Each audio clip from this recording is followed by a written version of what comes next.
Hello friends, कैसे आप सब। स्वागत है आपका हमारे यूट्यूब चैनल पर। और दोस्तों, आज हमारा जो टॉपिक है वो भी बेहद महत्वपूर्ण है, बहुत ही ज़्यादा महत्वपूर्ण है। ठीक है, इतना इम्पोर्टेंट है कि क्या बताएं। बहुत ही महत्वपूर्ण टॉपिक है हमारा।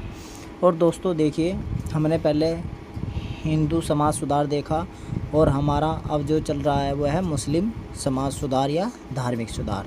तो इसमें हमारी पहली वीडियो थी अहमदिया आंदोलन। ठीक है, अहमदिया आंदोलन के बाद हम देख रहे हैं अब अलीगढ़ आंदोलन। ठीक है दोस्तों, तो देखिए दोस्तों, मुस्लिम सुधार आंदोलन में भी जिस तरीके से 19वीं शताब्दी के नवजागरण आंदोलन से मुस्लिम समाज भी अलग नहीं रहा, छूता नहीं रहा।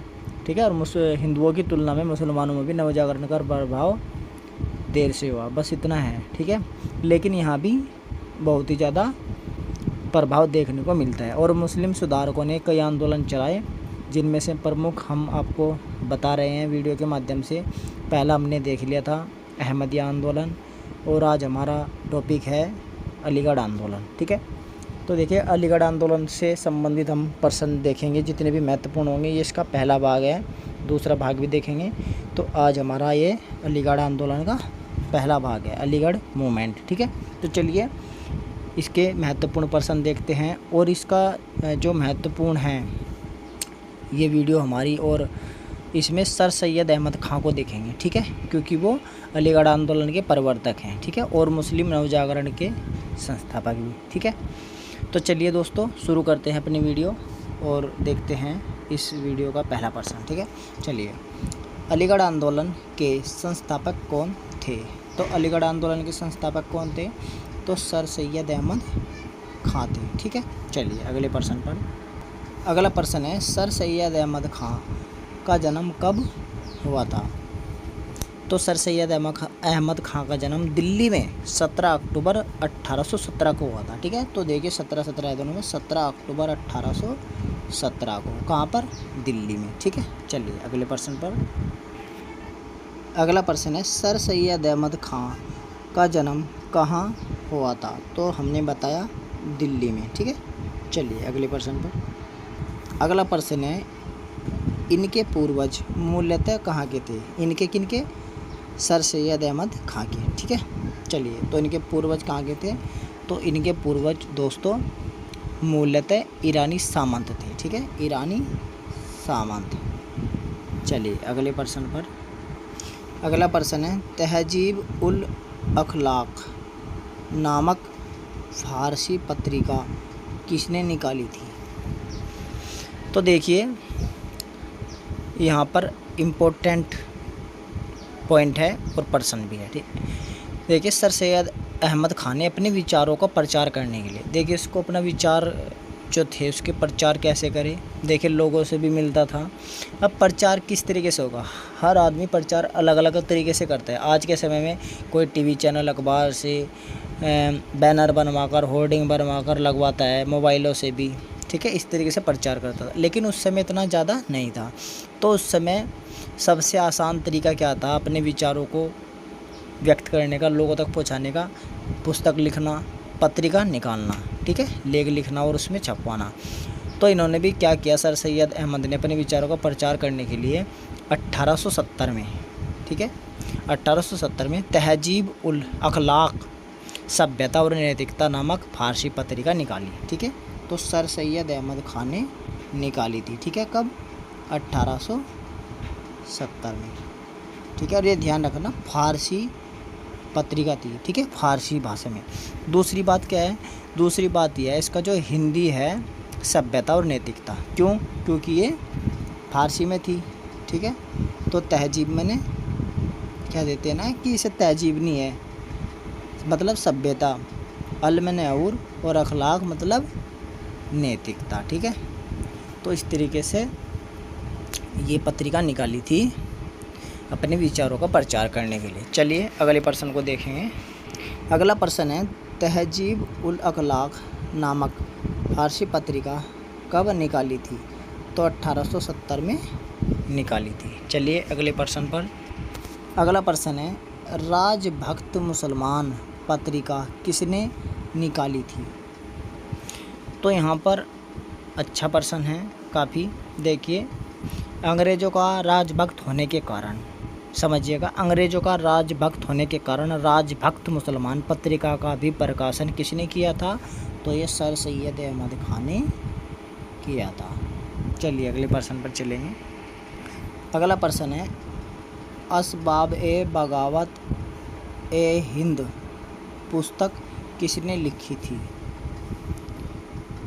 तो देखिए, जब राजभक्त मुसलमान पत्रिका का प्रकाशन किया तो इसने असबाब ए बगावत ए हिंद नाम की पुस्तक भी लिखी, और ये पुस्तक लिखी 1857 के विद्रोह पर।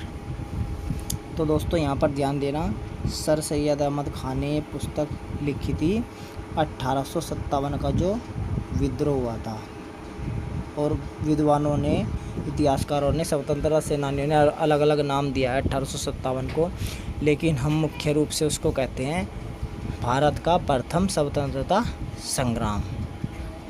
तो इस पर जो विद्रोह हुआ, इसके आधार पर जो विद्रोह हुआ, तो इसका असबाब बगावत हिंद पुस्तक लिखी 1857 के विद्रोह पर। किसने? सर सैयद अहमद खान ने। चलिए अगले प्रश्न पर चलेंगे।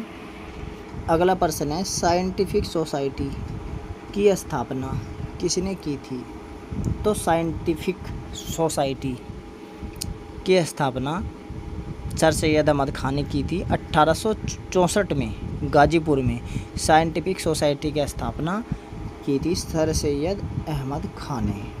चलिए अगले प्रश्न पर चलेंगे। अगला प्रश्न है साइंटिफिक सोसाइटी की स्थापना कहाँ की थी? तो ये गाजीपुर में इसकी स्थापना की थी, और गाजीपुर में इसकी स्थापना करके इसके बाद अस्थायी कार्यालय इसका अलीगढ़ में स्थापित किया गया। ये प्रश्न भी पूछा जा सकता है। चलिए अगले प्रश्न पर। अगला प्रश्न है साइंटिफिक सोसाइटी की स्थापना कब की थी? तो साइंटिफिक सोसाइटी की स्थापना कब की थी? तो 1864 ईस्वी में, 1864 ईस्वी में गाजीपुर में। चलिए अगले प्रश्न पर।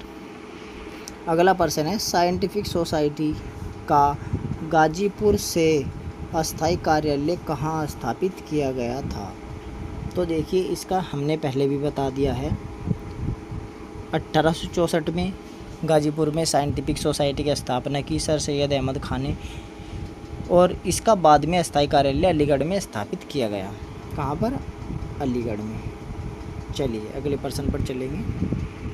अगला प्रश्न है 1863 ईस्वी में मुसलमानों को अंग्रेज़ी शिक्षा प्रदान करने के लिए कहाँ एक अंग्रेज़ी की स्थापना की गई? ठीक है, देखिए यहाँ पर अंग्रेज़ी स्कूल है इसके बाद। ठीक है, अंग्रेज़ी स्कूल, टाइपिंग में गलती हो जाता है। तो प्रश्न ये है कि, ठीक है, अब मैं एक बार दोबारा से पढ़ देता हूँ। देखिए, 1863 ईस्वी में गाजीपुर में मुसलमानों को अंग्रेज़ी शिक्षा प्रदान करने के लिए अंग्रेज़ी स्कूल की स्थापना की थी। ठीक है, तो कहाँ पे की थी ये? गाजीपुर में मुसलमानों को। ठीक है, तो इसका सही जवाब क्या है? गाजीपुर। ठीक है, देखिए गाजीपुर में इन्होंने साइंटिफिक सोसाइटी की भी स्थापना की थी, बाद में उसको अलीगढ़ बनाया गया। ठीक है, और तो 1863 में गाजीपुर में मुसलमानों की अंग्रेजी शिक्षा प्रदान करने के लिए, देखिए जो ये बनाया गया था, अलीगढ़ आंदोलन ही इसलिए चलाया गया था कि मुसलमानों को अंग्रेजी शिक्षा दी जा सके और अंग्रेज़ों को इनका भक्त बनाया जा सके। ठीक है, राजभक्त, और ये कांग्रेस के विरोधी भी थे। ठीक है, चलिए अगले प्रश्न पर चलेंगे। अगला प्रश्न है अलीगढ़ स्कूल की स्थापना किसने की थी? तो सर सैयद अहमद खान ने अलीगढ़ स्कूल की स्थापना की थी। देखिए, शिक्षा के प्रचार प्रसार के लिए सर्वप्रथम 24 मई 1875 को महारानी विक्टोरिया की वर्षगांठ के अवसर पर अलीगढ़ स्कूल जो प्राइमरी स्कूल था इसकी स्थापना की गई। ठीक है, तो ये अलीगढ़ स्कूल कैसा था? प्राइमरी। ठीक है, प्राइमरी मतलब प्राथमिक स्कूल। ठीक है, जिसमें बेसिक शिक्षा दी जाती थी। चलिए अगले प्रश्न पर चलेंगे। अगला प्रश्न है 24 मई 1857 को किसकी वर्षगांठ पर अलीगढ़ स्कूल की स्थापना की गई थी। तो 24 मई, देखिए यहाँ पर 1857 नहीं है, ये 1875 है, ठीक है, 1875, ठीक है। इसे आप अभी बताया भी था मैंने, 1875, ठीक है। 24 मई 1875 को किसकी वर्षगांठ पर अलीगढ़ स्कूल की स्थापना की गई? तो अभी हमने बताया भी था, महारानी विक्टोरिया, ठीक है। चलिए 1875। चलिए अगले प्रश्न पर। अगला प्रश्न है, मोमडन एंग्लो ओरिएंटल कॉलेज किसको नाम दिया गया था? ठीक है, तो मोमडन एंग्लो इंडियन किसको नाम दिया गया था, या किसका नाम दिया गया था? ठीक है, या किसे नाम दिया गया था?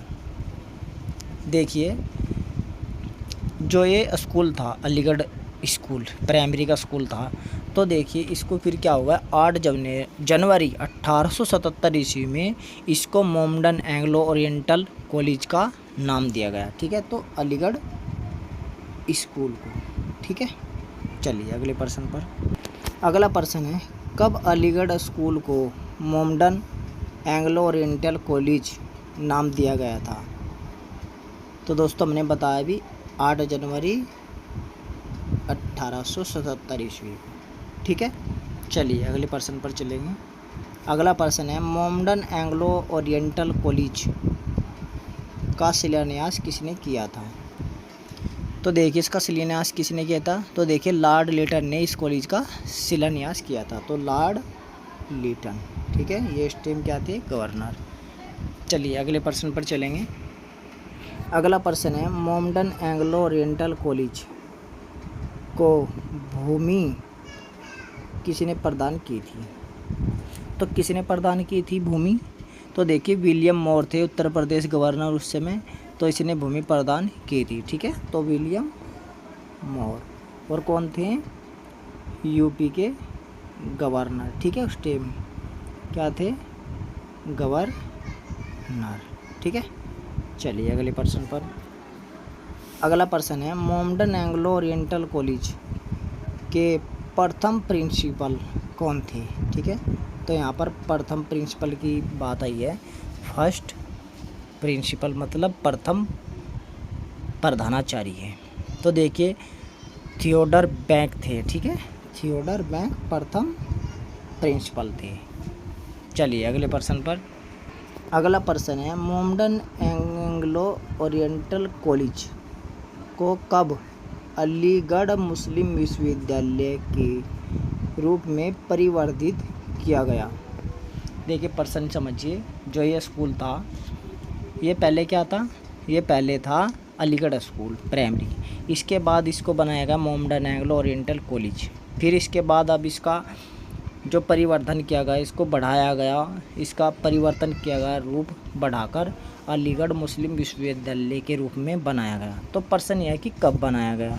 ठीक है, तो 1920 में, ठीक है, 1920 में अलीगढ़ मुस्लिम विश्वविद्यालय के रूप में परिवर्तित किया गया। प्रश्न इस तरीके से भी आ सकता है कि अलीगढ़ मुस्लिम विश्वविद्यालय की स्थापना कब हुई? तो 1920 में, ठीक है, इस तरीके से भी प्रश्न पूछा जा सकता है। चलिए अब हम चलते हैं अगले प्रश्न पर। अगला प्रश्न है, पीरी मुरीदी की प्रथा को समाप्त करने का प्रयत्न किसने किया था? तो सर सैयद अहमद खान ने किया था, ठीक है।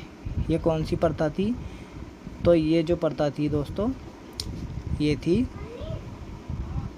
पीरी मुरीदी की प्रथा, ठीक है। अब ये प्रथा क्या थी?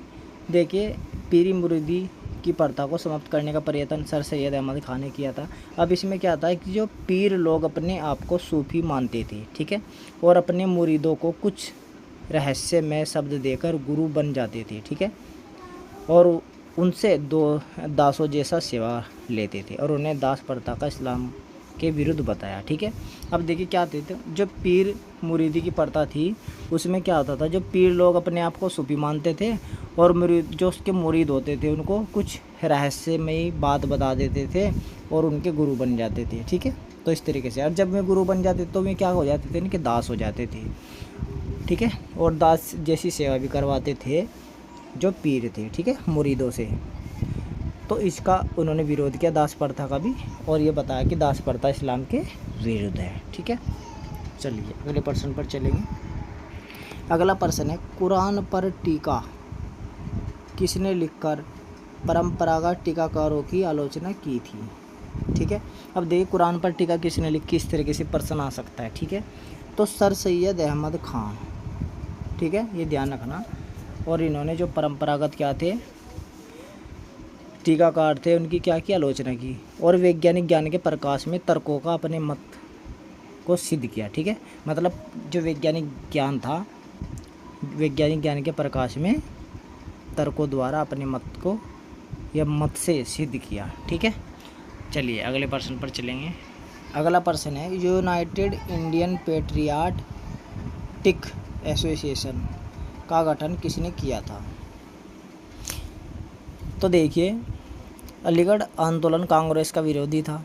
सर सैयद अहमद खान ने 1888 में कांग्रेस के विरोध में, ठीक है देखिए ध्यान रखिए, 1888 में कांग्रेस के विरोध में बनारस के राजा शिव प्रसाद के सहयोग से, ठीक है किसके, शिव प्रसाद के सहयोग से, ठीक है, यूनाइटेड इंडियन पेट्रियाटिक एसोसिएशन का गठन किया। ठीक है, एसोसिएशन का गठन किया किसने, सर सैयद अहमद खान ने।